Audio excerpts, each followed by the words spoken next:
Bab 1126, merayakan ulang tahun. Tuan Besar Weasley adalah pahlawan sejati sepanjang hidupnya. Puji Addison dengan kagum.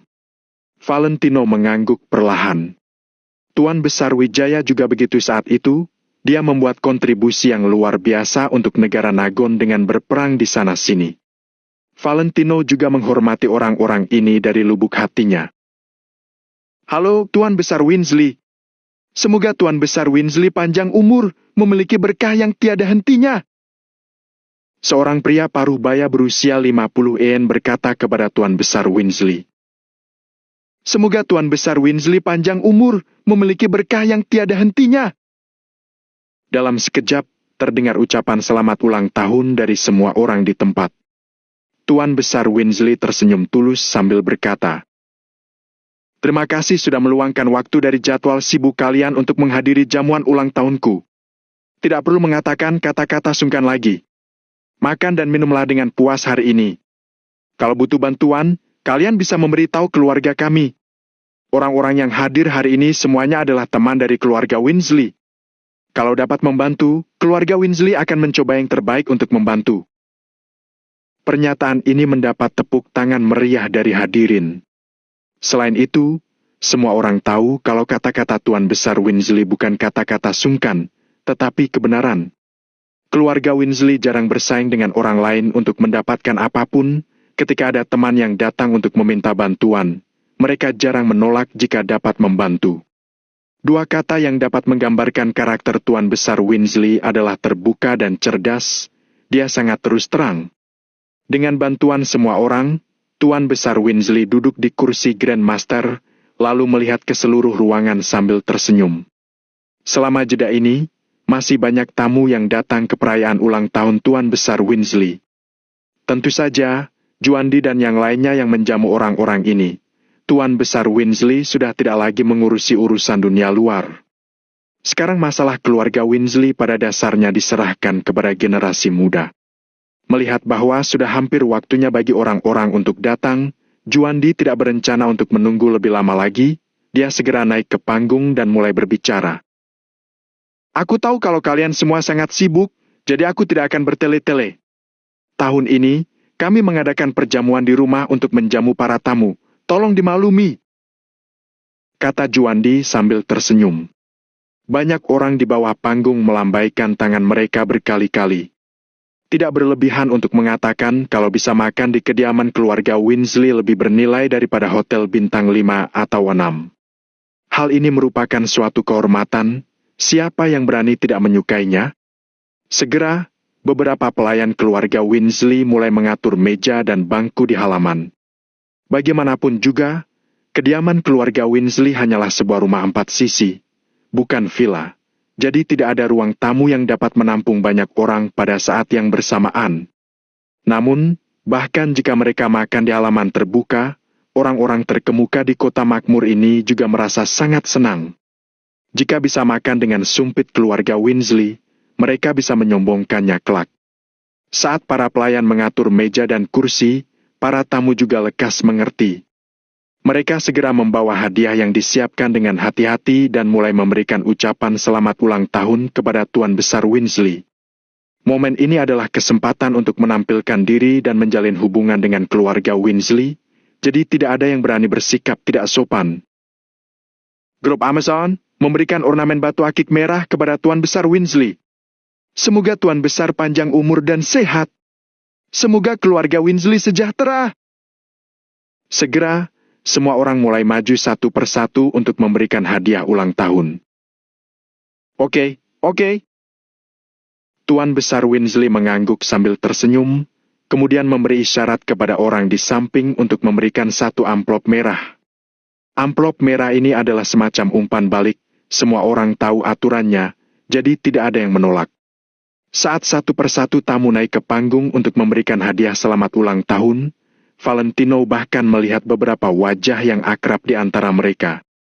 Setelah memikirkannya dengan hati-hati, sepertinya itu adalah orang yang Valentino temui di konferensi judi batu.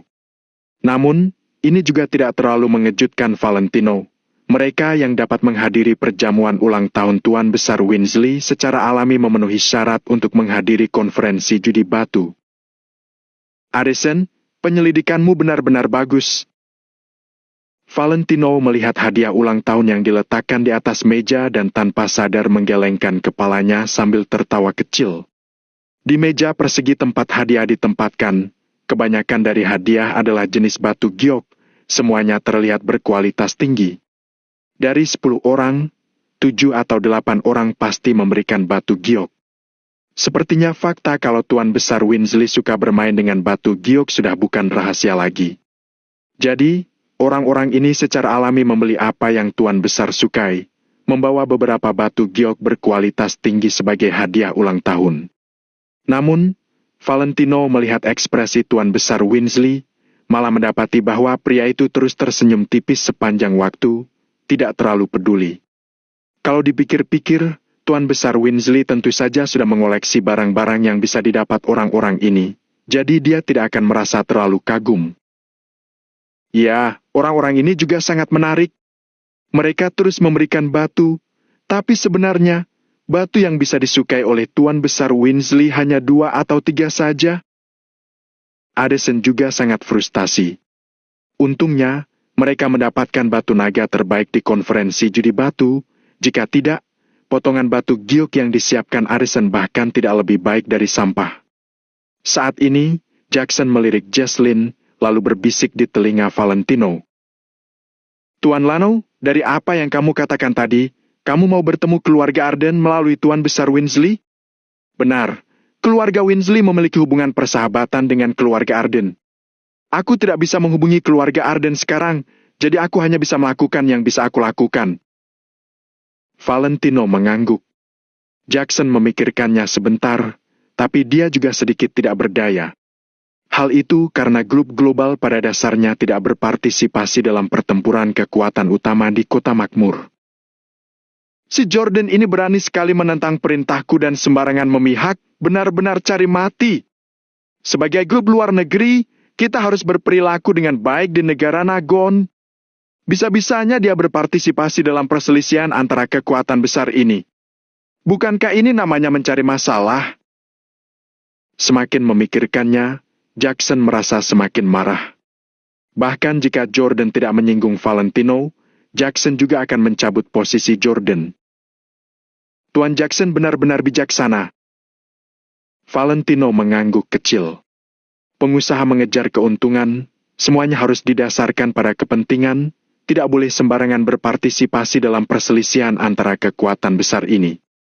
Kalau tidak, begitu terjadi kesalahan, mereka pasti akan jet yang pertama dibombardir sampai mati sebagai umpan meriam. Namun, Jackson, orang yang suka melindungi dirinya sendiri, rela menyinggung perasaan orang lain demi Valentino. Hal ini yang membuat Valentino semakin tersentuh. Tuan Lano, jangan lihat aku dengan tatapan seperti itu. Grup global dan asosiasi Valentino Empire adalah keluarga, jadi tidak ada yang namanya memihak tim siapa. Melihat ada yang salah dengan tatapan Valentino, Jackson langsung terkekeh, lalu berbisik di telinga Valentino dan menjelaskan dengan singkat. Aku bersulang untuk Tuan Jackson. Valentino tidak banyak bicara, segelas anggur sudah cukup untuk mewakili segalanya. 2 gelas berdenting, terdengar suara benturan yang nyaring. Kemudian, mereka menghabiskan minuman di gelas. Dalam proses memberikan hadiah, semua orang mengucapkan kata-kata enak didengar, tentunya juga memperkenalkan barang bagus yang mereka berikan. Namun, setelah keluar dari konferensi judi batu, Valentino juga belajar banyak hal baru. Bab 1127, Generasi Muda Semakin Unggul.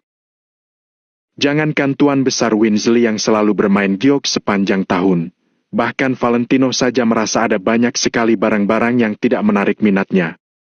Ketidaktertarikan Valentino itu bisa terlihat dari ekspresinya yang hanya tersenyum sopan saat diberikan barang-barang oleh para tamu tersebut. Namun, ada seseorang yang mempersembahkan sepotong giok jenis serat emas. Kualitas giok itu memang tidak begitu tinggi, tapi sudah cukup membuat semua orang yang hadir terpukau. Akan tetapi, Tuan Besar Winsley hanya sedikit membungkuk dan mengucapkan sepatah kalimat lagi.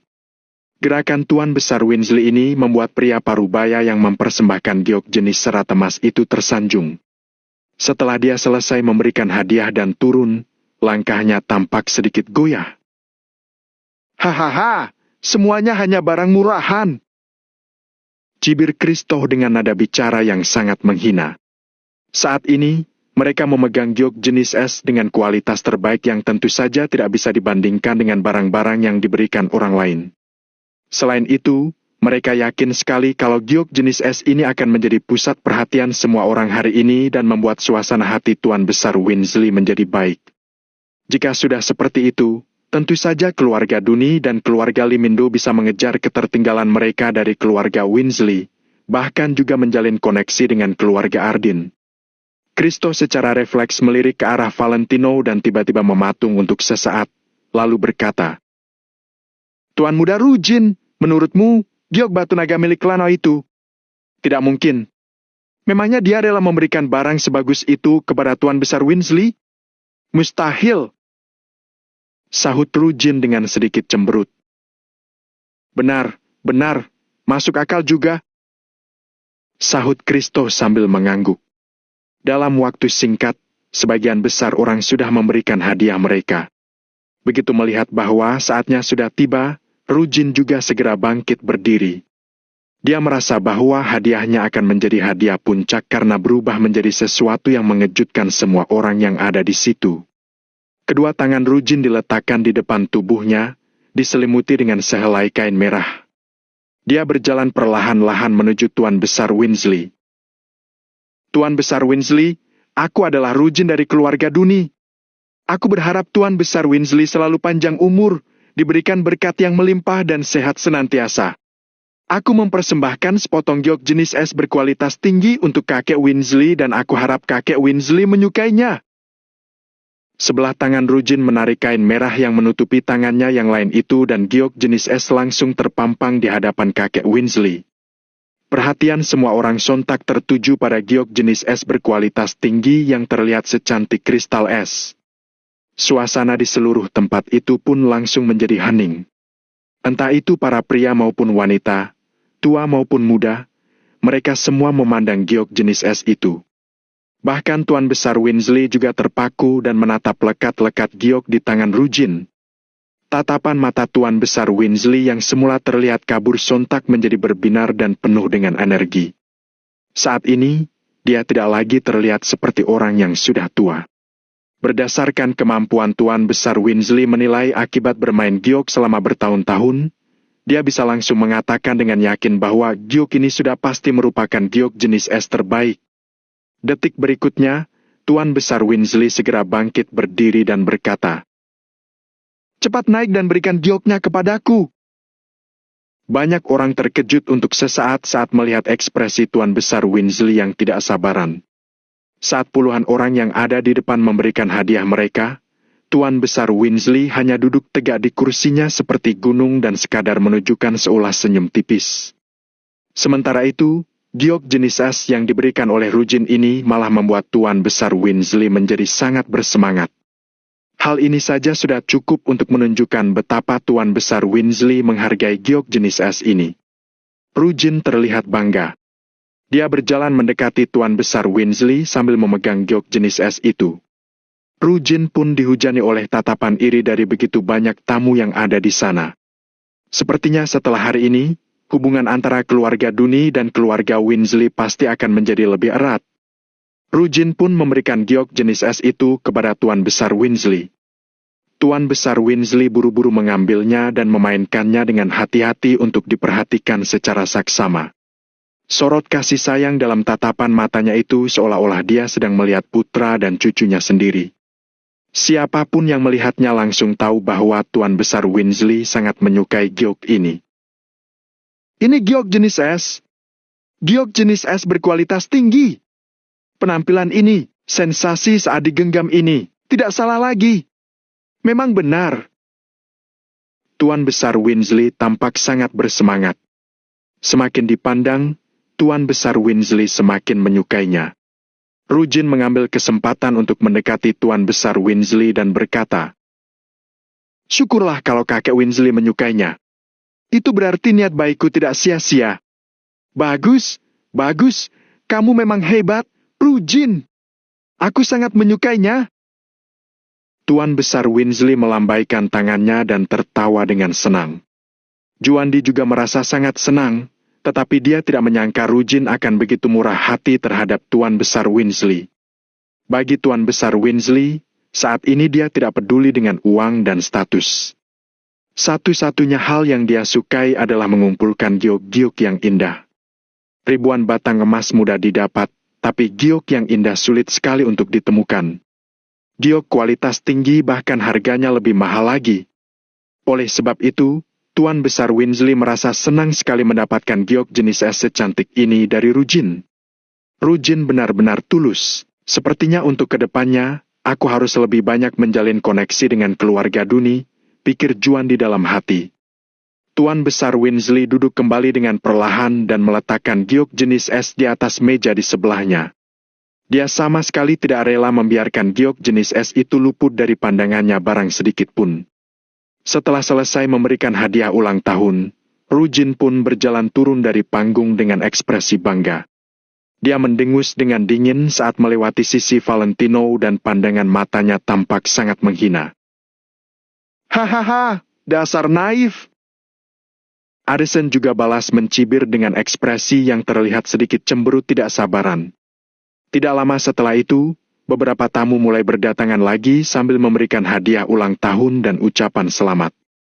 Akan tetapi, hadiah-hadiah lainnya nampak agak kalah pamor jika dibandingkan dengan giok jenis es pemberian Rujin. Akan tetapi, Tuan Besar Weasley tetap berterima kasih kepada mereka demi sopan santun belaka. Addison memandang sekeliling sejenak dan menoleh untuk bertanya pada Valentino. "Tuan Lano, sepertinya sebagian besar dari mereka sudah selesai memberikan hadiah. Bagaimana kalau kita juga memberikan hadiah kita?" Valentino juga memandang ke sekeliling tempat acara. Memang benar bahwa semua orang sudah selesai memberikan hadiah mereka. Valentino pun mengeluarkan kotak kecil itu dan bersiap untuk naik ke atas panggung. Ukuran giok batu naga tidaklah besar, jadi kotak kecil yang ada di tangan Valentino saat ini hanya berukuran sekitar setengah telapak tangannya. Akan tetapi, hanya Valentino dan Addison yang tahu akan seberapa terkejutnya semua orang yang hadir di situ begitu kotak itu dibuka. "Tuan Besar Weasley, namaku adalah Lano Wijaya dan aku sudah sedari dulu mengagumi kehebatan Tuan Besar Weasley. Hari ini adalah pertemuan pertama kita dan aku ingin memberikanmu hadiah selamat ulang tahun. Aku harap Tuan Besar Weasley selalu sehat." Valentino memegang kotak itu dengan kedua tangannya dan membungkukkan badannya kepada Tuan Besar Weasley.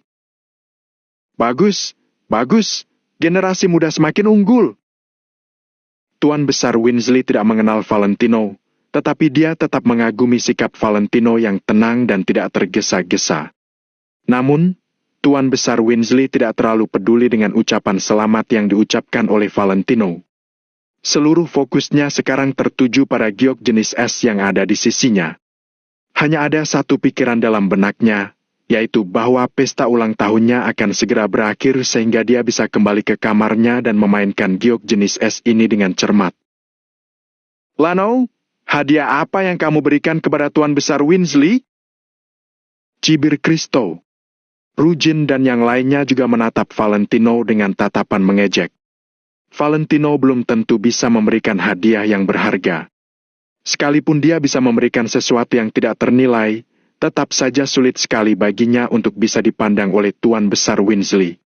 Karena Tuan Besar Weasley tidak peduli dengan perhiasan, emas ataupun perak. Dia hanya menyukai benda-benda kecil seperti giok. Apapun yang aku berikan, semuanya menunjukkan niatku. Sahut Valentino dengan santai, kemudian perlahan-lahan membuka kotak kecil itu. Memang benar, tapi ini adalah pesta ulang tahun keluarga Winsley.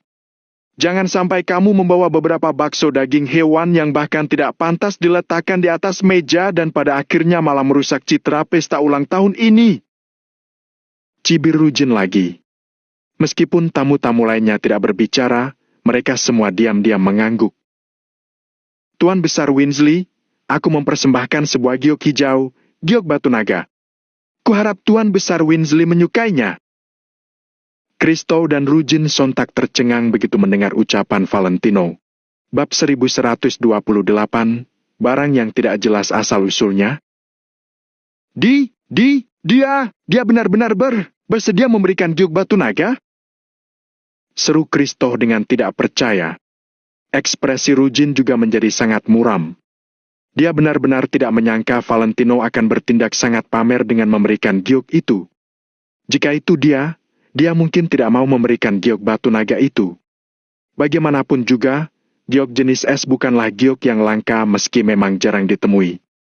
Selama dicari dengan teliti dan gigih, pasti giok ini akan selalu ditemukan. Akan tetapi, sama sekali tidak berlebihan untuk mengatakan bahwa giok hijau, giok batu naga, merupakan giok yang sangat langka di dunia. Jika giok ini dijadikan barang lelang, setidaknya nilainya akan mencapai 2 triliun atau bahkan lebih tinggi lagi. Sesuatu yang langka memang sangat berharga, tapi giok batu naga ini terlampau sangat langka. Akan tetapi, banyak tamu yang kebingungan setelah mendengar kata-kata Valentino. Giok batu naga? Benda apa itu? Kenapa mereka belum pernah mendengar tentangnya? Ada banyak orang yang tidak tahu apa itu giok batu naga, kecuali segelintir dari mereka yang merupakan orang dalam yang sering bermain judi batu. Kebanyakan dari mereka bahkan berpikir bahwa Valentino hanya mengambil sembarang benda untuk menipu Tuan Besar Winsley. Akan tetapi, mereka tidak mengerti satu hal. Jika orang lain tidak tahu, bukan berarti Tuan Besar Winsley yang kerjanya hanya bermain giok sepanjang tahun juga tidak tahu. Tuan Besar Winsley tertegun selama hampir 10 detik, lalu tiba-tiba berdiri. Dia menatap Valentino sambil bertanya. Kamu bilang apa barusan? Apa yang kamu bilang ada di tanganmu barusan? Benar, giok hijau kualitas tinggi, giok batu naga. Ulang Valentino dengan nada bicara yang santai. Mustahil. Tuan Besar Winsley menjadi sedikit bersemangat dan berkata dengan tegas. Giok batu naga hanya ada dalam legenda. Aku sudah mengumpulkan ribuan giok cantik sepanjang hidupku, tapi tidak ada satu pun dari mereka yang merupakan giok hijau, giok batu naga. Tuan Besar Winsley, giok ini baru dibelah di konferensi perjudian batu. Ada banyak tukang judi batu yang melihat giok ini dengan mata kepala sendiri. Jelas Valentino dengan nada datar. Beberapa orang yang ada di situ sebenarnya juga berpartisipasi dalam konferensi perjudian batu malam itu. Akan tetapi, masing-masing dari mereka tetap tutup mulut karena saat ini mereka tidak ingin membantu membenarkan pernyataan Valentino. Coba kulihat. Kali ini, Tuan Besar Winsley benar-benar mengesampingkan tongkatnya dan melangkah turun dari panggung. Dia ingin memeriksa giok itu dengan mata kepalanya sendiri. Tuan Besar Winsley hanya berdiri ketika sebelumnya Rujin memberikan giok jenis es. Akan tetapi, sekarang Tuan Besar Winsley malah berinisiatif untuk datang menyambut. Bisa dibayangkan betapa tidak sabarannya dia. Silakan melihatnya, Tuan Besar Winsley. Tanpa banyak basa-basi, Valentino langsung menyerahkan giok itu kepada Tuan Besar Winsley. Bagaimanapun juga, Valentino memang bermaksud untuk memberikan giok itu kepada Tuan Besar Winsley. Tuan Besar Winsley bergerak dengan sangat hati-hati. Dia mengambil kotak itu dengan lembut seolah-olah dia sedang menggendong seorang bayi yang baru lahir. Ketika dia melihat apa yang ada di dalam kotak, dia seperti tersengat listrik. Dengan kemampuan penglihatannya, dia bisa langsung tahu bahwa warna giok ini memang tiada duanya. Benda itulah giok hijau kualitas terbaik. Jangankan dari kualitasnya, bahkan dari warnanya saja, giok hijau ini sudah pasti bisa dijual dengan harga setinggi langit. Selain itu, Tuan Besar Winsley juga langsung tahu bahwa warna pada giok hijau ini sudah pasti bukan hasil dari pemrosesan maupun warna buatan. Giok itu memang merupakan giok hijau berkualitas tinggi yang terbentuk secara alami. Tuan Besar Winsley pun perlahan-lahan mengeluarkan giok itu dan mengamatinya dengan saksama. Rasanya hangat saat disentuh, teksturnya sangat halus. Ia bisa memantulkan cahaya dengan sangat bagus tanpa adanya perubahan warna sedikit pun. Ini benar-benar giok batu naga yang legendaris itu. Tuan Besar Winsley sontak berseru setelah memperhatikan giok itu dengan hati-hati. Seruannya itu membuat banyak orang menjadi semakin terkejut. Tuan Besar Winsley sangat paham tentang giok, jadi ucapannya itu pasti benar. Meskipun ada beberapa dari mereka yang tidak tahu apa itu giok batu naga itu, mereka tetap saja tahu bahwa giok itu bukanlah giok murahan jika memperhatikan ekspresi Tuan Besar Winsley. Barang super langka yang bahkan jarang ditemukan dalam 1000 tahun. Astaga, ternyata di hidupku ini aku benar-benar bisa melihatnya. Luar biasa. Saat ini, terlihat jelas sekali betapa bersemangatnya Tuan Besar Winsley. Bahkan air mata sampai menggenang di pelupuk matanya. Bagi mereka yang suka bermain dan mengumpulkan giok, bisa mendapatkan sepotong giok berkualitas tinggi itu sama saja dengan memenangkan uang 20 miliar dari lotre. Oleh sebab itu, kata-kata tidak bisa menggambarkan kebahagiaan kalau mereka bisa mendapatkan sepotong giok yang super langka. Kebahagiaan semacam ini hanya bisa dialami secara langsung. Ekspresi Rujin dan yang lainnya menjadi semakin muram. Mana mungkin mereka bisa merasa senang di saat Valentino lagi-lagi mencuri perhatian semua orang. Selama beberapa menit, Tuan Besar Winsley terlihat sangat bersemangat.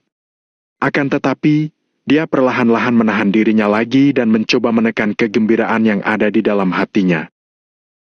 Ini nama Mulanau kan? Ini benar-benar untukku. Bahkan sampai sekarang pun rasanya Tuan Besar Winsley seperti masih bermimpi. Benar, Tuan Besar Winsley. Aku tahu Tuan Besar sangat menyukai giok, jadi aku memberikan giok ini secara khusus untukmu. Jawab Valentino sambil sedikit mengangguk. Bagus. Bagus. Impianku selama bertahun-tahun akhirnya terwujudkan olehmu. Setelah berkata seperti itu, Tuan Besar Winsley mencondongkan tubuhnya sedikit ke depan dan berkata dengan suara yang hanya bisa didengar oleh mereka berdua. Setelah pesta ulang tahun ini selesai, datanglah ke halaman belakang untuk menemuiku. Terima kasih, Tuan Besar Winsley. Valentino segera memberikan salam dengan menangkupkan kedua tangannya. Beban berat yang semula ada di dalam hatinya langsung terangkat. Tuan Besar Winsley memang sangat bijaksana dan berpengalaman. Dia bisa membaca tujuan Valentino yang sebenarnya hanya dalam sekali lihat. Bagaimanapun juga, Tuan Besar Winsley dan Valentino bukanlah kerabat maupun teman. Mereka juga baru pertama kali bertemu hari ini, jadi sangat tidak masuk akal jika Valentino memberinya hadiah yang begitu mahal. Oleh sebab itu, Tuan Besar Winsley langsung paham bahwa pasti ada sesuatu yang ingin Valentino tanyakan padanya. Jika Valentino memberikannya barang yang lain, Tuan Besar Winsley tidak akan menerimanya sekalipun yang diberikan adalah emas batangan. Mengambil hati seseorang itu sudah pasti akan berubah menjadi utang budi yang sulit dilunasi begitu saatnya tiba. Bahkan melunasi utang budi ini akan menjadi lebih sulit lagi jika Valentino meminta sesuatu yang tidak masuk akal. Akan tetapi, Tuan Besar Winsley tidak dapat meyakinkan dirinya untuk menyerah ataupun menemukan alasan untuk menolak di hadapan giok batu naga berkualitas tinggi yang sangat langka ini. Oleh karena itu, Tuan Besar Winsley pun mengambil keputusan ini. Demi giok batu naga yang sangat langka ini, dia akan menyuruh keluarga Winsley untuk sebisa mungkin membantu selama permintaan Valentino tidak terlalu berlebihan. Nah, duduklah dulu. Kamu duduk saja dulu. Tuan Besar Winsley tahu bahwa sekarang bukan saat yang tepat untuk mereka mengobrol, jadi dia buru-buru meminta Valentino untuk duduk. Akan tetapi, saat ini Rujin menggertakkan giginya dan tidak dapat menahan diri lagi. Dia segera berkata, Kakek Winsley, kamu tidak bisa mengambil giok batu naga itu. Oh, memangnya kenapa tidak bisa? Tanya Tuan Besar Winsley. Dia berbalik badan sambil mengernyit. Tuan Besar Winsley bertanya sambil menyembunyikan giok batu naga itu seolah-olah dia enggan menyerahkannya. Pertanyaan Tuan Besar Winsley itu langsung membuat pandangan semua orang tertuju pada Rujin. Wajah Rujin memerah karena kesal, lalu dia menggertakkan giginya dan berkata, "Asal-usul giok itu tidak jelas." Setelah ragu-ragu selama sesaat, akhirnya Rujin tidak berani mengatakan bahwa giok itu bukanlah giok batu naga. Bagaimanapun juga, sudah ada banyak orang yang tahu tentang giok batu naga di konferensi perjudian batu. Meskipun Tuan Besar Winsley tidak mencari tahu informasi dunia luar, cepat atau lambat dia juga akan tahu. Oleh sebab itu, Rujin terpikir untuk menjadikan asal-usul giok yang tidak jelas sebagai alasannya. Bab 1129, Hasil Curian. Kalaupun saat di konferensi judi batu ada yang mengenali wajah Lanau, Rujin sangat percaya diri bahwa mereka tidak akan berani mengeksposnya meski mereka tahu dia sedang memutarbalikkan fakta. Mereka tidak akan menyinggung dirinya demi Lanau. "Apa maksudmu asalnya ilegal?" Tuan Besar Winsley mengernyit. "Giok batu naga ini bukan milik Lanau, tapi dirampas atau dicuri olehnya." Kini Rujin bagaikan orang gila. Dia mulai melakukan apapun demi mencapai tujuannya dan mulai memfitnah sembarangan. "Hasil rampasan?" Tuan Besar Winsley kembali mengernyit. Tatapan orang-orang kepada Valentino juga mulai berubah. Seperti yang diduga Rujin, semua yang menghadiri konferensi judi batu hanya terdiam dan menunduk setelah mendengar ucapan Rujin. Mereka tidak akan membantu Valentino membuktikan asal-usul giok batu naga yang sebenarnya. "Benar, Kakek Winsley, saat konferensi judi batu memang ada yang mendapat giok batu naga, tapi orang itu sudah pasti bukan Lanau. Giok yang dia keluarkan sekarang pasti adalah hasil rampasannya."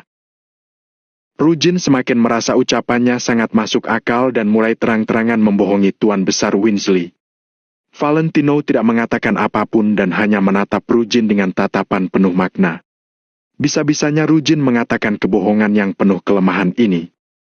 Sebenarnya, hanya karena dia adalah tuan muda keluarga Duni, makanya orang-orang hanya diam dan tidak mengeksposnya saja. "Benarkah? Tapi Lanau bisa saja membelinya pakai uang?" Saat ini, Tuan Besar Winsley masih memihak Valentino. "Kakek Winsley, kalau giok itu memang dibeli Valentino, coba kakek minta dia perlihatkan bukti transfer." "Lanau, kamu jangan bilang kamu bayar tunai, ya? Giok ini setidaknya bernilai 2 triliun. Uang sebanyak itu harus diangkut dengan berapa truk?" Rujin melancarkan serangan mematikan kepada Valentino. Saat ini tidak ada yang bisa membantu Valentino membuktikan bahwa giok ini memang miliknya. Kalau dia tidak bisa memperlihatkan bukti transfer, berarti apa yang dikatakan Rujin itu benar. Barang orang lain sekarang ada di tangan Valentino. Kalau dia tidak bisa memperlihatkan bukti transfer, itu berarti Valentino memang merebut atau mencuri barang itu. Jadi, ucapan Rujin yang mengatakan asal-usul giok batu naga ini ilegal tidak salah. Tuan Besar Winsley menatap Rujin sesaat. Dia bisa melihat meskipun saat ini ekspresi Rujin tampak marah, tapi matanya selalu menghindari tatapan mata langsung. Hal ini membuktikan bahwa Rujin merasa bersalah. Tuan Besar Winsley tidak bodoh. Dia sudah mencurigai Rujin sedang berbohong. Namun, saat ini Valentino hanya diam saja dan tidak berniat menjelaskan apapun. Hal ini membuat Tuan Besar Winsley goyah. "Lanau, ada apa? Kamu bisa perlihatkan bukti transfermu tidak?" tanya Tuan Besar Winsley. "Aku tidak punya bukti transfer karena giok itu memang milikku. Aku mendapat giok hijau batu naga ini di konferensi judi batu," ucap Valentino dengan nada datar. "Siapa yang bisa membuktikannya? Siapa yang bisa membuktikan kalau kamu yang mendapatkannya? Aku juga bisa bilang kalau aku yang mendapatkannya. Hanya dengan ucapanmu seorang, siapa yang percaya?" Kristo juga ikut membesarkan masalah. Dia merasa masalah ini semakin besar semakin bagus. Bukannya Lanau sangat suka merebut perhatian? Hari ini, biarkan dia rebut sepuasnya. Biar dia malu setengah mati. Memang Tuan Lano yang membukanya. Kalau tak percaya, pergi ke konferensi judi batu dan tanya saja mereka. Addison menggebrak meja sambil bangkit berdiri. Setelah diekspos, kamu marah karena malu, ya? Jangan-jangan kalian sudah menyogok semua pegawai yang ada di konferensi judi batu. Tentu saja mereka akan memihak kalian. Ucapan Rujin langsung menutup pilihan pergi ke konferensi judi batu untuk membuktikan hal ini. Kakek Winsley, sekarang kakek sudah percaya, kan? Asal-usul jok batu naga ini tidak jelas kalau kakek menerimanya. Takutnya malah mencemarkan nama baik kakek. Ekspresi Rujin terlihat seolah-olah dia sangat peduli terhadap Tuan Besar Winsley. Tuan Besar Winsley sangat ragu. Dia menatap Valentino, lalu kembali menatap giok batu naga yang ada di tangannya. Semakin dilihat, dia semakin tidak rela melepaskannya. Akan tetapi, dia juga tidak ingin menyimpan barang yang asal-usulnya tidak jelas. Ucapan Rujin benar, kalau dia menerimanya, hanya akan merusak nama baik keluarga Winsley. Kalau giok ini memang dirampas atau dicuri Lano, lalu diterima Tuan Besar Winsley, berarti Tuan Besar Winsley sama dengan komplotan penjahat. Lano, kamu punya orang yang bisa membuktikan hal ini tidak? Tanya Tuan Besar Winsley. Pihak penyelenggara konferensi judi batu termasuk tidak. Setelah berpikir sejenak, Valentino memandang Tuan Besar Winsley. Tentu saja tidak. Siapa yang tahu apa hubungan kalian?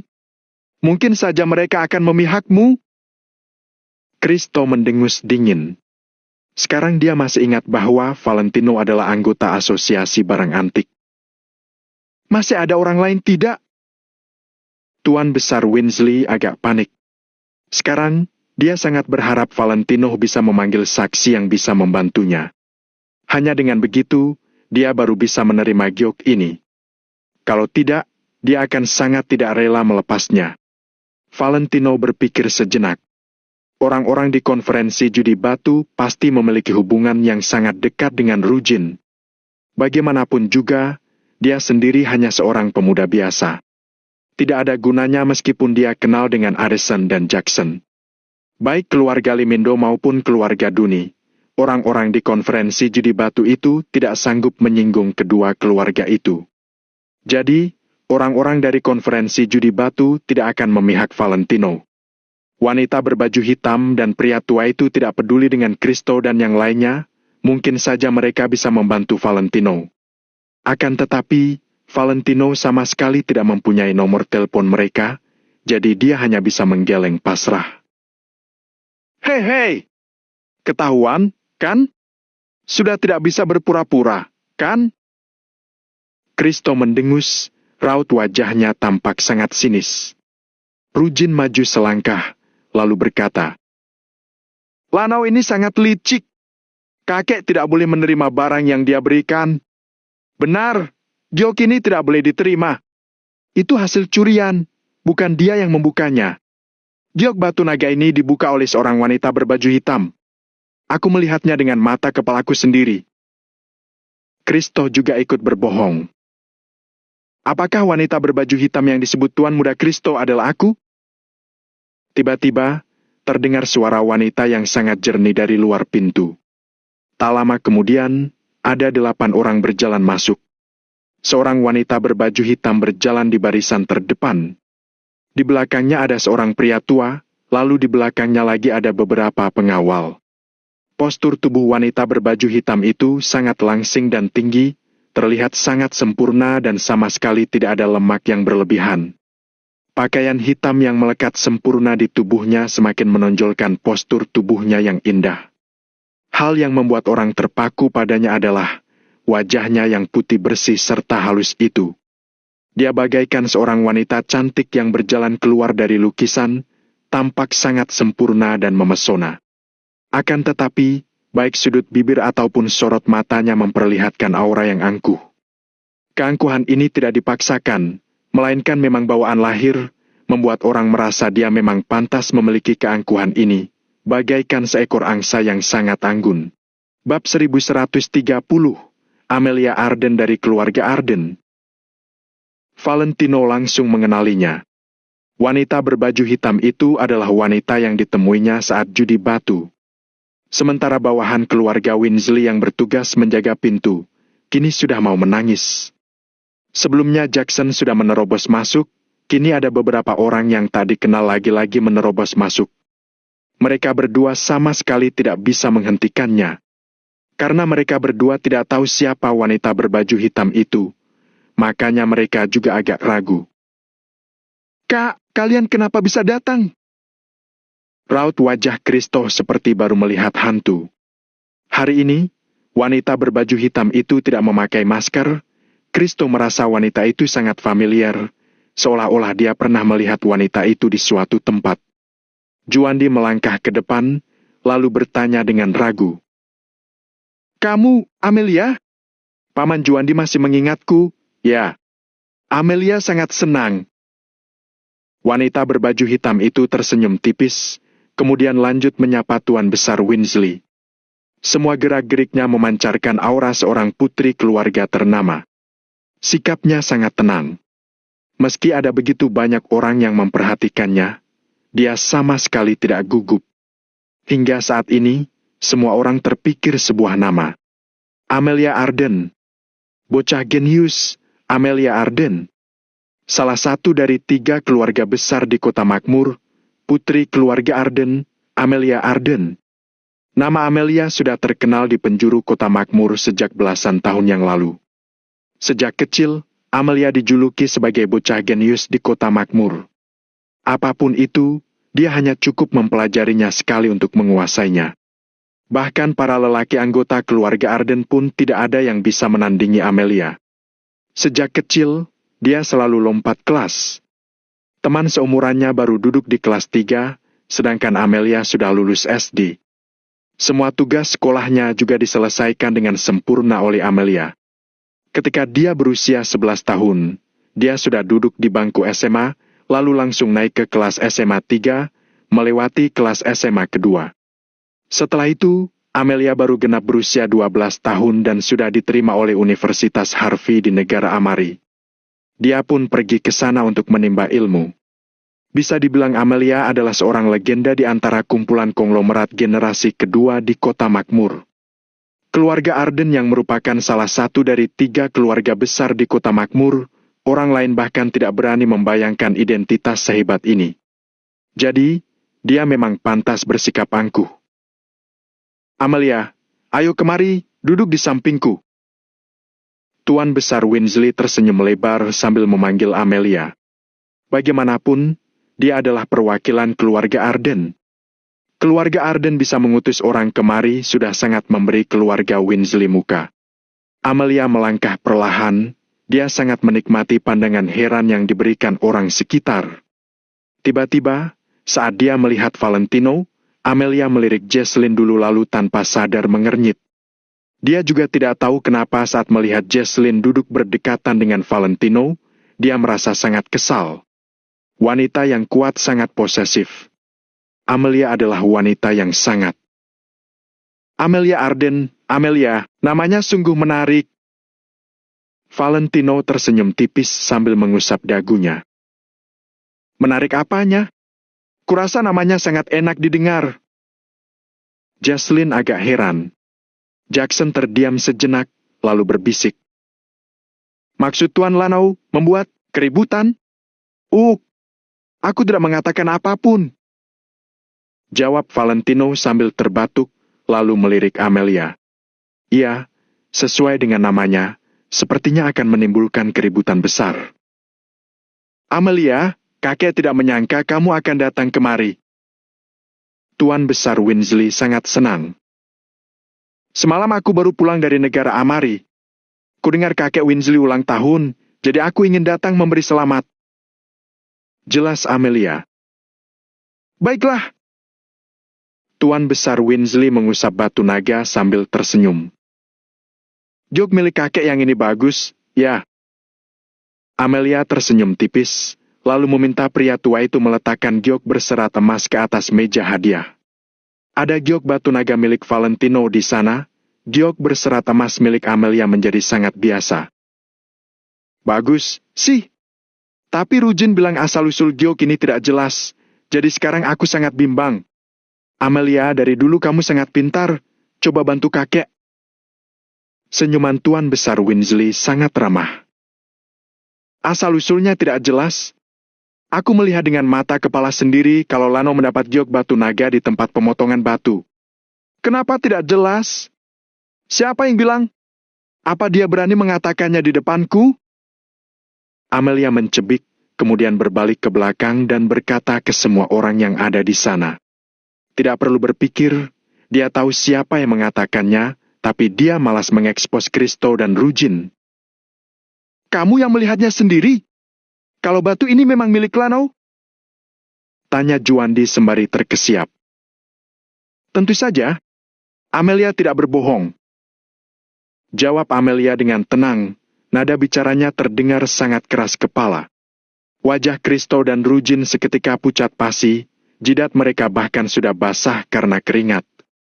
Baik yang dikatakan Amelia itu jujur atau tidak, mereka juga tidak berani membantahnya. Sebelumnya mereka tidak tahu identitas Amelia, ketika sudah tahu, mana mungkin mereka berani macam-macam? Kalau keluarga Arden ingin memusnahkan mereka, keluarga Arden hanya cukup mengatakan sebuah kalimat. Kristo tiba-tiba terpikir kalau dia pernah memarahi Amelia saat konferensi judi batu. Pada waktu itu, pria tua di samping Amelia bilang kalau tidak ingin keluarga Limindo hancur, Kristo harus menjaga ucapannya. Saat itu Kristo masih merasa tidak puas. Ketika dipikirkan sekarang, dia sudah berjalan di ambang kematian sekali. Tidak, Kak Amelia. Lano yang membuka batu ini, kami semua melihatnya dengan mata kepala sendiri. Kristo segera mengganti ucapannya. Sedangkan beberapa pria parubaya yang mengikuti konferensi judi batu juga ikut mengatakan kebenarannya. Tuan Besar Weasley memandang Rujin dengan penuh arti. Dia merasa agak tidak senang dengannya. Rujin sungguh menganggap dirinya sudah tua, sampai-sampai berani mengatakan kebohongan sekonyol ini. Bahkan hampir membuatnya kehilangan batu naga sebagus ini. Giok jenis es ini sebaiknya diberi untuk Tuan Muda Rujin saja. Saya tidak pantas menerimanya. Kepribadian Tuan Besar Weasley sangat tegas. Dia segera memerintahkan bawahannya untuk mengembalikan giok jenis es itu. Rujin sangat tidak rela, tapi dia hanya bisa mengertak gigi dan menerimanya. Hari ini adalah kegagalan terbesarnya. Lano, tadi aku agak gegabah, jangan tersinggung, ya. Ucap Tuan Besar Weasley kepada Valentino segera setelah berbalik menghadapnya. Tuan Besar Weasley terlalu sungkan. Lano tidak berani menyalahkan Anda. Lano juga menjawabnya dengan sungkan. Pada saat bersamaan, dia mempertimbangkan apakah ingin membiarkan Tuan Besar Weasley membantunya membangun koneksi dengan keluarga Arden atau memikirkan cara untuk berkenalan dengan Amelia. Namun, melihat Amelia yang seangku ini, sepertinya akan sangat sulit, jadi Valentino memilih bantuan dari Tuan Besar Weasley saja. Saat ini, bawahan keluarga Weasley sudah selesai menyusun kursi dan meja, sekarang sudah bisa duduk. Semuanya silakan duduk. Hari ini keluarga Weasley mengadakan acara sederhana, mohon jangan keberatan. Juandi kembali meminta orang-orang duduk ke tempat masing-masing, kemudian bersiap menyuruh bawahan untuk menghidangkan lauk. Lano, bagaimana kalau kita duduk bersama? Tentu saja temanmu juga boleh ikut. Tuan Besar Weasley mengajak Valentino duduk bersama. Baik. Valentino dan yang lainnya tidak menolak. Di bawah pandangan iris semua orang, Valentino dan yang lainnya bangkit. Tuan Besar Weasley pun bersiap meminta semua orang duduk. Keluarga Yoanda dari Kota Makmur tiba. Tiba-tiba, petugas penjaga pintu berteriak. Teriakan mereka sedikit bergetar, seolah-olah mereka sangat terkejut. Bab 1131, Langit Kota Makmur. Wush! Tuan Besar Weasley langsung menoleh keluar pintu dengan mata terbelalak. Sedangkan para tamu di tempat seketika berseru kaget. Apa? Kak, keluarga Yoanda? Wush! Segera setelah itu, halaman yang awalnya sangat ramai itu seketika sunyi senyap. Suasana sunyi itu bagaikan suasana di kuburan pada tengah malam, tak terdengar suara apapun. Ada anggota keluarga Yoanda Kota Makmur datang. Keluarga Yoanda Kota Makmur. Keluarga yang menyandang status pemimpin 3 keluarga besar. Mereka memiliki kekuatan tertinggi di Kota Makmur. Bahkan 5 keluarga Arden saja tidak bisa dibandingkan dengan 1 keluarga Yoanda. Saat ini, ada banyak anggota keluarga Yoanda yang memegang posisi penting di pemerintahan. Makanya kekuatan mereka bisa begitu besar. Bahkan di Kota Makmur yang penuh dengan orang-orang hebat, keluarga Yoanda juga bisa menguasai setengah Kota Makmur dengan mudah. Baik itu keluarga Duni, keluarga Limindo, keluarga Winsley, atau bahkan keluarga Arden dan keluarga Darius dari 3 keluarga besar juga tidak layak untuk dibandingkan dengan keluarga Yoanda. Keluarga Yoanda dari Kota Makmur adalah pemilik kekuatan yang sebenarnya, tak ada satu pun yang bisa menandingi mereka. Dulu, di Kota Makmur tidak hanya ada beberapa keluarga ini saja. Setidaknya tidak bisa dihitung pakai jari, ada belasan keluarga besar. Akan tetapi, pada saat itu, beberapa keluarga tidak terima keluarga Yoanda menjadi pemimpin mereka, alhasil mereka diam-diam bersatu dan bersiap untuk menjatuhkan keluarga Yoanda. Hasilnya, dalam waktu semalam, terjadi pertumpahan darah di beberapa keluarga besar. Sejak itu, mereka pun menghilang tanpa jejak dari Kota Makmur. Para petinggi tidak pernah membahas masalah ini, juga tidak memberikan sanksi apapun kepada keluarga Yoanda. Bisa dibayangkan seberapa dalam dan menakutkannya latar belakang keluarga Yoanda. Sejak saat itu, posisi keluarga Yoanda di Kota Makmur tidak pernah dikalahkan oleh siapapun lagi. Tepat saat ini, orang-orang yang duduk di halaman keluarga Winsley segera berdiri untuk menyambut mereka. Orang yang sedari awal sudah berdiri, kini berdiri lebih tegak lagi. Di Kota Makmur, kata Yoanda bagaikan langit. Tidak ada seorang pun yang berani meremehkan kata itu. Sama halnya dengan Amelia yang sangat angkuh. Saat ini, dia menunduk dan berdiri tegak menyambut keluarga Yoanda. Beberapa saat kemudian, seseorang perlahan-lahan berjalan masuk ke gerbang halaman. Usianya sekitar 40-an, dia mengenakan setelan jas buatan tangan, terlihat sederhana namun sopan. Bentuk wajahnya sangat tajam, matanya yang tajam dan tubuhnya yang kuat, memberi kesan agung dan kuat. Orang ini berdiri dengan tenang sambil memegang kotak hadiah yang dibungkus rapi. Tertulis kata Yoanda di atas kotak hadiah tersebut. Di Kota Makmur ini, bahkan kalau ada orang yang sama-sama bermarga Yoanda, tidak akan berani terang-terangan mengirim hadiah atas nama keluarga Yoanda. Orang ini datang sendirian tanpa membawa pengawal, tapi malah membuat orang merasa seolah dia membawa ribuan pasukan bersamanya.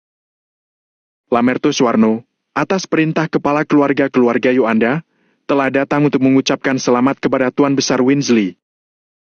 Sudut mulut pria setengah baya itu melengkung ke atas, kemudian dia memberi salam hormat dengan tangannya. Tak ada seorang pun yang berani meremehkan Lamerto dari keluarga Yoanda yang berpangkat perwira ini. Namun, Lamerto yang berpangkat perwira ini hanya menjadi seorang pengawal dan sopir di keluarga Yoanda. Namun, di pemerintahan dia adalah pejabat tinggi. Sekalipun Lamerto bukan seorang perwira, hanya dengan menjadi sopir keluarga Yoanda saja statusnya tetap tidak sebanding dengan orang biasa. Selamat datang perwira Lamerto. Salam hormat dari saya, silakan duduk. Tuan Besar Winsley menyambut Lamerto secara pribadi dengan sikap yang sangat sopan. Tuan Besar Winsley tidak usah bersikap sopan seperti ini. Di depan Tuan, saya ini tetaplah seorang junior. Lamerto membalas hormat tanpa kehilangan wibawanya. Baiklah, silakan duduk. Ujar Tuan Besar Winsley singkat, lalu mempersilakan Lamerto duduk. Lamerto mengangguk pelan, lalu berjalan ke meja hadiah dan meletakkan kotak hadiah itu dengan ringan. Setelah itu, Lamerto pun berjalan menuju Tuan Besar Winsley dan yang lainnya. Cara berjalan Lamerto yang begitu gagah malah memesona banyak orang-orang. Paman Lamerto. Amelia menyapa dengan hormat sambil menundukkan kepalanya. Meskipun Amelia adalah nona dari keluarga Arden, dia tidak akan berani melakukan kesalahan saat berhadapan dengan keluarga Yolanda di kota makmur ini. Sudah ada nona yang dewasa di keluarga Arden, bagus. Lamerto berkomentar singkat. Amelia menundukkan kepalanya dan mengangguk. Dia tidak berani mengatakan apa-apa lagi. Sedangkan yang lain, bahkan nyali untuk menyapa Lamerto saja tidak punya. Valentino menyipitkan matanya, diam-diam mengamati Lamerto. Pembawaan Lamerto sangat tenang dan terkendali, layaknya sebuah pedang yang tersembunyi dalam sarungnya. Hanya dengan berdiri saja, dia sudah seperti gunung yang megah, memberi tekanan dan membuat orang-orang tidak bisa bernapas. Lamerto yang hanya seorang pengawal saja sudah memiliki aura sekuat ini. Lantas, karakter seperti apa yang dimiliki oleh kepala keluarga Yolanda? Kebingungan pun muncul di hati Valentino. Akhirnya, Valentino mengerti arti pepatah, kita tidak akan tahu sekecil apa kita kalau belum pergi ke kota makmur. Semua tamu satu persatu duduk setelah dipersilakan oleh Juandi. Sementara Tuan Besar Winsley bersama Valentino, Jackson dan lainnya, ditambah Amelia dan Lamerto, berjalan menuju meja utama. Awalnya, Tuan Besar Winsley berencana untuk bersulang dengan semua tamu lalu langsung kembali ke kamarnya untuk mengamati giok batu naga ini. Namun sekarang, Lamerto datang. Tuan Besar Winsley tidak berani tidak menghargai kedatangannya, jadi dia harus menemani Lamerto dulu. Kakek Winsley, bagaimanapun juga Lano tidak terkenal di kota makmur, dia mana berhak makan bersama keluarga Yolanda? Rujin sudah mencoba diam dan menahan diri dengan menggertakkan giginya. Namun pada akhirnya, dia tetap tidak bisa menahan kegusaran dalam hatinya. Semua orang langsung terkejut begitu mendengar perkataannya. Rujin ini sudah gila ya, berani-beraninya membuat masalah di depan Lamerto? Sedangkan Lamerto hanya melirik Rujin sekilas, lalu mengalihkan pandangannya lagi. 4 keluarga kecil tidak ada apa-apanya di depan keluarga Yolanda. Mereka bisa dibunuh hanya dengan satu kata. Tatapan asal Lamerto ini malah membuat Rujin langsung terdiam. Tuan Besar Winsley mengernyit, tapi dia juga tidak berani bertindak gegabah karena ada Lamerto di sisinya. Tuan Besar Winsley pun menatap Lamerto lalu berkata, "Perwira Lamerto, bagaimana menurutmu?" Tuan Besar Winsley, Lamerto hanyalah seorang tamu, tamu tentu saja ikut tuan rumah. Lamerto tersenyum.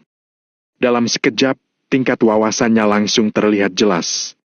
Karena itulah keluarga Yolanda bisa duduk kokoh di puncak gunung tertinggi. Keluarga Duni dan keluarga Limindo, bahkan keluarga Winsley saja tidak bisa mencapai wawasan yang terpancar dari dalam keluar seperti ini. Baik, silakan. Tuan Besar Winsley diam-diam menghela napas, kemudian mempersilakan para tamu ke meja masing-masing.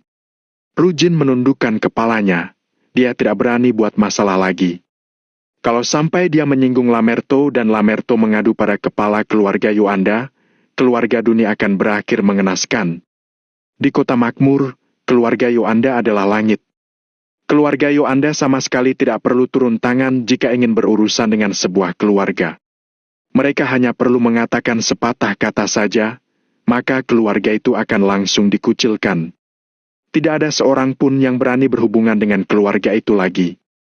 Selama jamuan makan, Lamerto sangat jarang berbicara. Hal ini membuat orang-orang bahkan tidak berani bernapas dengan keras, jadi mereka hanya diam saja. Sebaliknya, Tuan Besar Winsley yang terus berbicara untuk meramaikan suasana. Dari waktu ke waktu, Lamerto mengangguk dan tersenyum tipis, jadi tetap terkesan sopan. Namun, tidak ada orang yang berani menyentuh mangkuk hidangan yang sudah diambil Lamerto ke piringnya. Perbedaan status mereka dan Lamerto terlalu besar. Saudara-saudara tidak perlu sungkan begini. Kalau seperti ini, Lamerto jadi tidak enak untuk terus duduk di sini. Ujar Lamerto sambil memandang kerumunan. Semua orang menanggapinya dengan senyum, bahkan orang berstatus tinggi seperti Jackson saja tidak berani mengabaikan Lamerto. Namun, tidak ada yang berani menggerakkan sendok mereka. Lamerto tak berdaya, dia terpaksa hanya mengambil hidangan sayuran di depannya tanpa menyentuh hidangan lainnya. Melihat suasana yang canggung ini, Tuan Besar Winsley seketika juga tidak menemukan topik pembicaraan yang cocok. Valentino juga merasa agak tidak nyaman. Dia tidak suka situasi yang terasa seperti siksaan ini. Valentino pun melonggarkan kerahnya. Mata Tuan Besar Winsley pun tiba-tiba berbinar dan dia bertanya, "Lano, kalung di lehermu bagus sekali. Dibuat dari bahan apa itu?"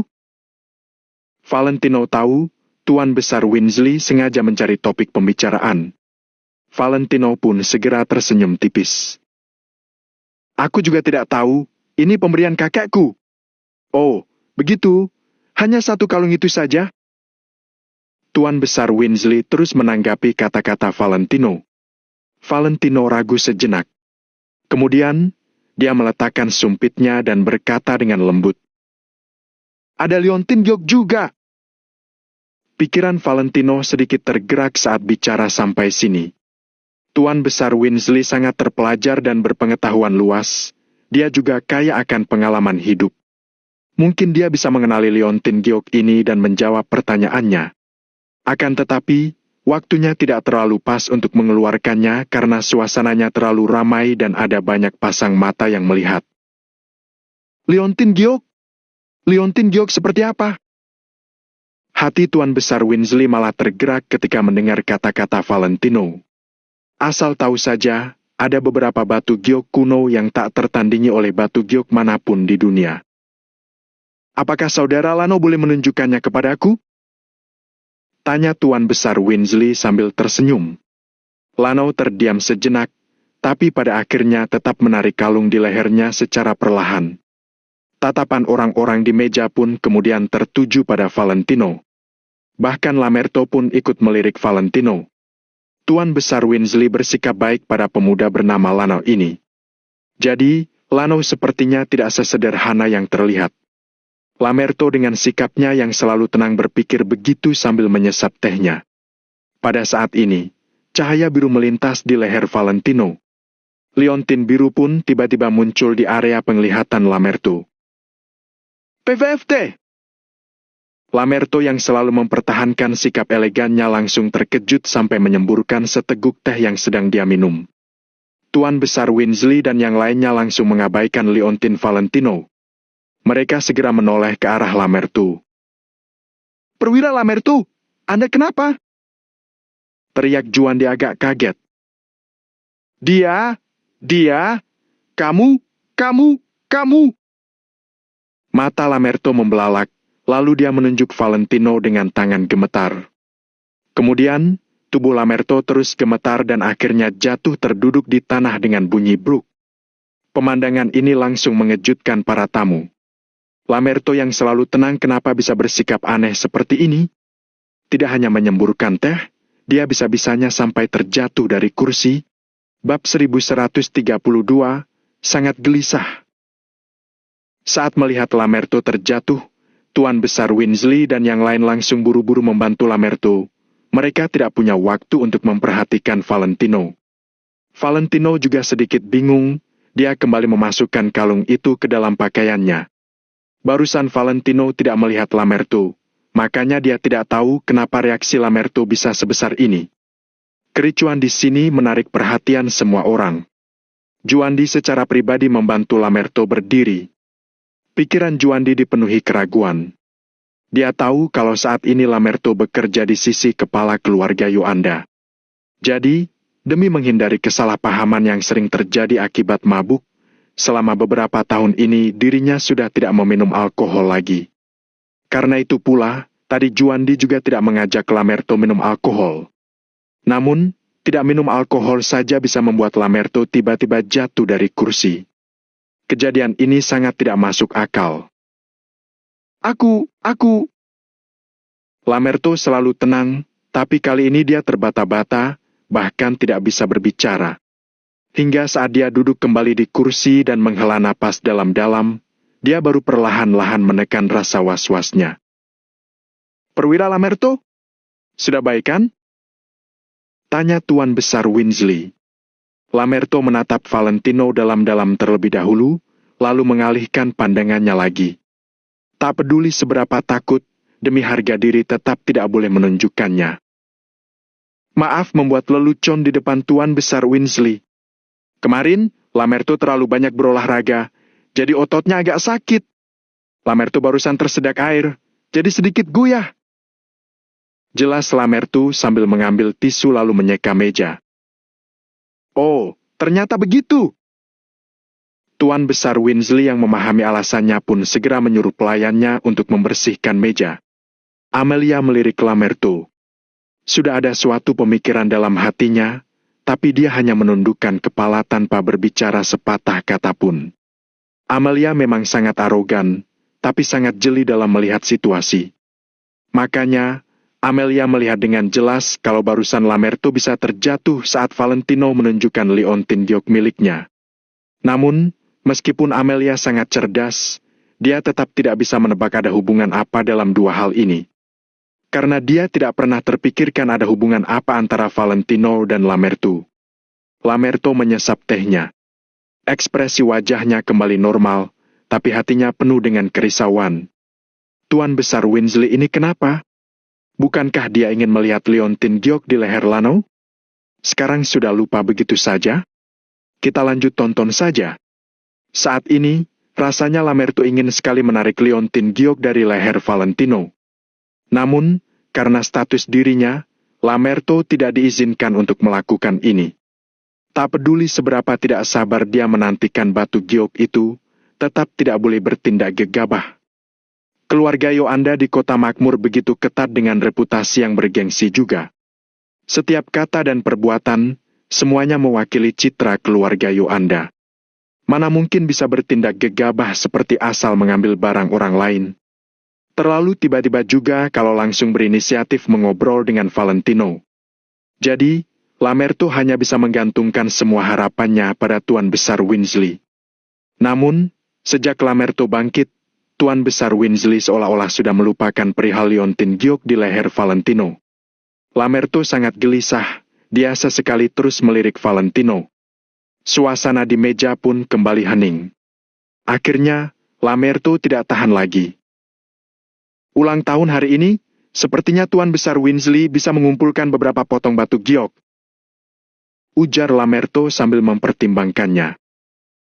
Haha, benar sekali. Lano memberiku giok hijau batu naga. Nanti kalau aku punya kesempatan untuk bertemu dengan kepala keluarga Yoanda, akan aku berikan beberapa koleksiku. Tuan Besar Weasley langsung tersenyum. Lamerto pasti akan menyampaikan kata-kata Tuan. Lamerto menundukkan kepalanya. Kemudian, tiba-tiba dia berkata, barusan Tuan Besar Weasley bilang kalau liontin giok Lana ini punya kualitas yang luar biasa. Baru pada saat itulah Tuan Besar Weasley ingat soal ini, lalu dia berkata sambil tersenyum. Lihatlah kalung di leher Lano ini. Sekilas saja terlihat kalau kalung ini terbuat dari bahan yang luar biasa bagus. Terlihat tua, tapi tetap berkilau. Kalung itu bukan rantai emas, tapi lebih bagus daripada rantai emas. Makanya aku berpikir kalau liontin giok di kalung itu pasti sangat luar biasa. Tapi, itu barang pemberian kakek Lano. Lano pasti ingin melepasnya, makanya aku pun memutuskan untuk tidak melihatnya. Tuan Besar Weasley juga berpikiran terbuka. Kalau dia melihat liontin giok Valentino, dia tidak akan bisa memintanya kalau sampai menyukainya. Hal ini hanya menambah masalah saja, jadi alangkah lebih baik tidak usah melihatnya saja. Kenapa? Kenapa tidak mau melihatnya? Lamerto tercengang. Saat ini, hati Lamerto terus berteriak. Kamu tidak mau melihatnya, aku mau melihatnya. Kenapa? Perwira Lamerto juga tertarik dengan benda-benda seperti ini. Tuan Besar Weasley sedikit terkejut. Biasa saja, kalung Lana ini bentuknya memang unik sekali. Ujar Lamerto dengan samar. Tuan Besar Weasley itu orang berpengalaman, dia langsung mengerti apa maksud Lamerto. Lano, kalau boleh, bagaimana kalau... Tuan Besar Weasley berkata demikian sambil mengedipkan mata pada Valentino. Tentu ini adalah kesempatan Valentino. Meskipun Lamerto hanya seorang sopir keluarga Yoanda, saat ini dia adalah sopir dari kepala keluarga Yoanda. Kalau bisa membuat Lamerto senang, maka Lamerto bisa membantu Valentino menyampaikan beberapa patah kata kepada kepala keluarga Yolanda. Dengan demikian, sekalipun Valentino sedikit mengacau, tak ada seorang pun di kota makmur yang berani mengusik Valentino. Nantinya, Rujin dan kawan-kawannya yang merupakan generasi kedua kaya ini pasti tidak akan berani macam-macam saat bertemu Valentino. Selain itu, Tuan Besar Winsley bersedia memberi Valentino kesempatan ini. Valentino memahami niat baik Tuan Besar Winsley. Pada saat yang sama berpikir, kalau benar-benar bisa berhubungan dengan raksasa papan atas seperti keluarga Yolanda, maka pasti akan sangat membantu Tuan Besar Winsley sendiri. Saat waktunya tiba, keluarga Wijaya di kota Kamal juga bisa dihancurkan. Karena perwira Lamerto ingin melihatnya, jadi aku akan mengeluarkannya. Valentino tersenyum, lalu mengambil kalung itu lagi, meraba-raba perlahan dan menyentuh liontin yang diberikan oleh David. Hanya saja, Valentino meragu sejenak.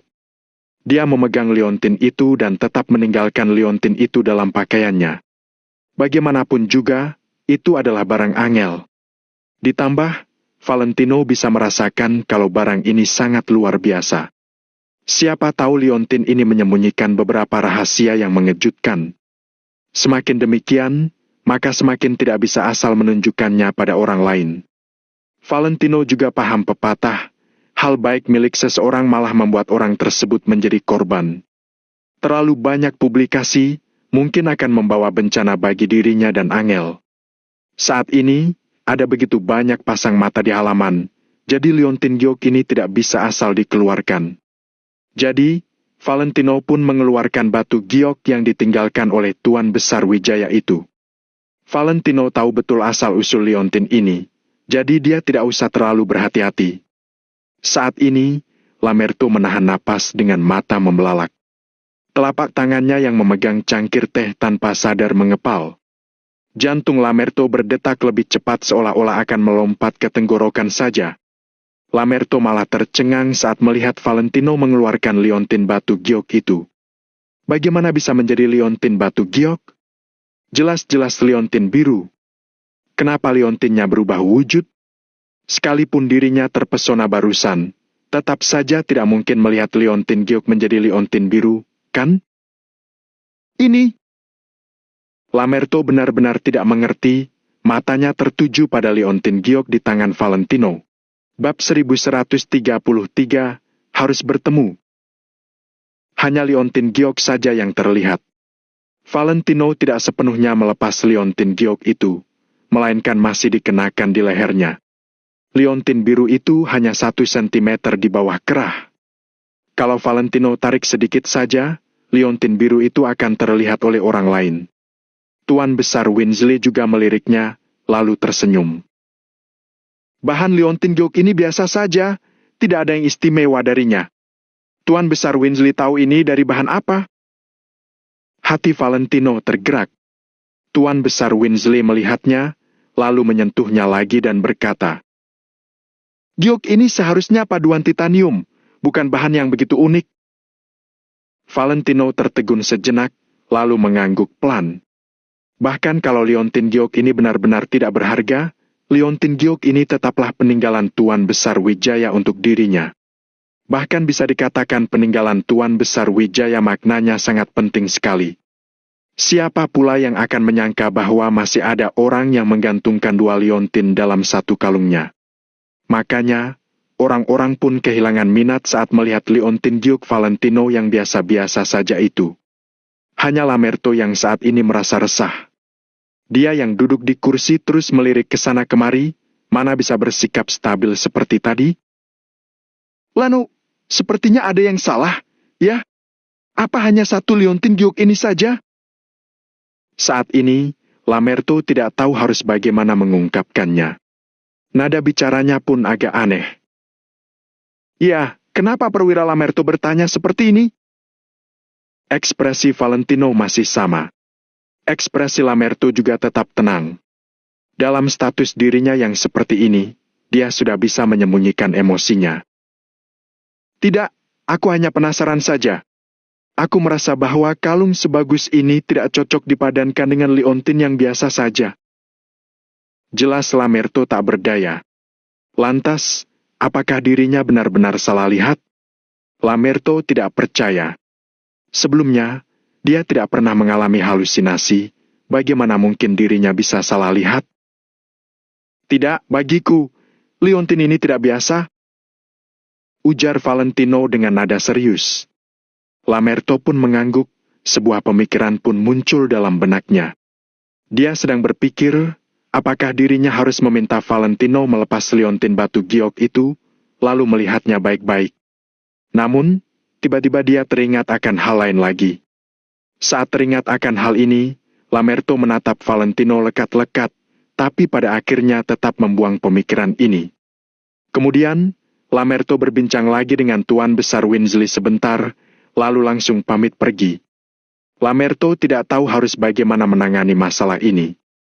Makanya, dia berpikir harus mencari seseorang di keluarga Yoanda, lalu membuat rencana setelah mendiskusikannya. Saat melihat ekspresi Lamerto yang tampak banyak keraguan, Tuan Besar Winsley juga tidak menahan Lamerto lagi. Sejak Lamerto pergi, suasana di tempat itu perlahan-lahan kembali hidup.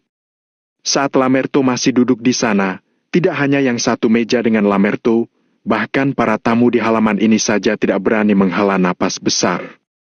Karena takut mengganggu Lamerto dan membuat Lamerto kesal. Sekarang jauh lebih baik, Lamerto sudah pergi. Mereka berani sedikit meningkatkan volume bicara mereka. Ketika Lamerto pergi, Tuan Besar Winsley sendiri yang mengantarnya. Kemudian, Tuan Besar Winsley berbalik dan mempersilakan semua orang untuk lanjut makan dan minum. Aku merasa agak lelah, ingin istirahat sebentar, jadi aku permisi dulu, ujar Tuan Besar Winsley dengan sopan. Tentu saja, semua tamu melambaikan tangan sambil tersenyum, mempersilakan Tuan Besar Winsley untuk beristirahat. Saat itulah, Tuan Besar Winsley baru berbalik melirik Valentino, lalu pergi ke halaman belakang. Tentu saja, dia tidak lupa untuk membawa giok batu naga itu. Kakek Winsley, panggil Amelia sambil menghampiri. Amelia juga boleh ikut. Tuan Besar Winsley tersenyum dan mengangguk, sama sekali tidak menolaknya. Amelia mengangguk, lalu mengikuti Tuan Besar Winsley. Valentino sedikit mengernyit, tapi dia juga mengerti maksud Tuan Besar Winsley. Jadi, dia memberitahu Jackson dan yang lainnya untuk mengikutinya. Di dalam ruang halaman belakang keluarga Winsley, Valentino dan Tuan Besar Winsley duduk berhadapan, sementara Amelia melihat-lihat bunga dan tanaman di luar. Hal ini membuat Valentino menghela napas. Amelia adalah gadis yang sangat cerdas. Dia tahu kapan harus melakukan sesuatu, juga tahu kapan harus datang dan pergi. Sama seperti kali ini, dia tahu kalau Valentino dan Tuan Besar Winsley pasti memiliki sesuatu untuk dibicarakan, jadi dia menunggu di luar dengan bijak. Lano, seharusnya kamu bisa melihat kalau sikapku ini agak terus terang. Jadi, kalau Lano butuh bantuan, langsung bilang saja. Asalkan keluarga Winsley bisa membantu, pasti tidak akan ditolak. Tuan Besar Winsley meletakkan secangkir teh wangi di depan Valentino. Valentino menerima cangkir itu dengan kepala tertunduk. Dia berterima kasih, kemudian berkata langsung ke intinya. Aku ingin Tuan Besar Winsley membantuku untuk memperkenalkan kepala keluarga Arden yang sekarang. Kepala keluarga Arden yang sekarang? Kamu ingin bertemu dengannya? Tuan Besar Winsley tertegun sejenak. Betul sekali, ada hal yang perlu dibicarakan. Balas Valentino sambil mengangguk. Tuan Besar Winsley menyipitkan mata dan menyesap tehnya. Sepotong giok batu naga ditukar dengan kesempatan memperkenalkan keluarga Arden. Apa yang ingin Lano lakukan? Tuan Besar Winsley menjalani sebagian besar hidupnya dengan banyak kesulitan. Dia sudah menilai begitu banyak orang. Jangankan seorang anak muda, bahkan seorang pria parubaya seperti Addison saja, Tuan Besar Winsley bisa menebak isi pikirannya. Akan tetapi, dia agak terkejut saat menyadari kalau dirinya ada perasaan tidak bisa menebak isi pikiran Valentino. Orang-orang keluarga Arden tidak mudah untuk ditemui. Amelia itu anggota keluarga Arden. Seharusnya kamu bisa melihat sedikit kekuatan keluarga Arden melalui Amelia. Tuan Besar Winsley menyipitkan matanya. Maksud perkataan Tuan Besar Winsley, Amelia sudah begitu angkuh, apalagi keluarga Arden di sana, sudah pasti lebih angkuh lagi. Tentu saja Valentino bisa melihatnya. Tapi, Tuan Besar Winsley, aku harus menemui mereka. Jawab Valentino dengan tegas. Tuan Besar Winsley mengangguk. Dia bisa merasakan tekad yang dalam di mata Valentino. Melihat penampilan Valentino, hanya kepala keluarga Arden yang bisa menyelesaikan masalahnya. Bahkan melalui Amelia yang merupakan bagian dari keluarga Arden saja tidak bisa. Jadi, Lano tetap harus bertemu dengan kepala keluarga Arden? Tuan Besar Winsley memainkan giok batu naga di tangannya sambil mempertimbangkan baik buruknya hal ini. Bagaimanapun juga, dia dan Valentino baru pertama kali bertemu. Dirinya akan ikut bertanggung jawab juga atas hal yang dirinya sarankan. Harus bertemu. Valentino mengangguk. Tuan Besar Winsley memainkan batu gioknya. Setelah beberapa saat terdiam, dia berkata, Lano, bagaimana kalau kamu temani aku main catur? Boleh. Valentino menyetujuinya tanpa ragu. Catur militer, catur bulat, catur baduk, terserah. Mata Tuan Besar Winsley berbinar. Catur bisa memperlihatkan karakter seseorang, ini adalah cara tercepat untuk menguji seseorang. Terserah Tuan Besar Winsley, aku bisa main yang mana saja. Lano tersenyum. Baiklah. Tuan Besar Winsley tersenyum tulus, lalu dia segera pergi untuk mengambil papan catur baduk. Bidak catur baduk yang berbentuk bulat itu sangat putih seperti batu giok putih. Sekilas saja bisa terlihat kualitasnya sangat bagus. Bidak catur itu layaknya mutiara, terasa hangat saat disentuh.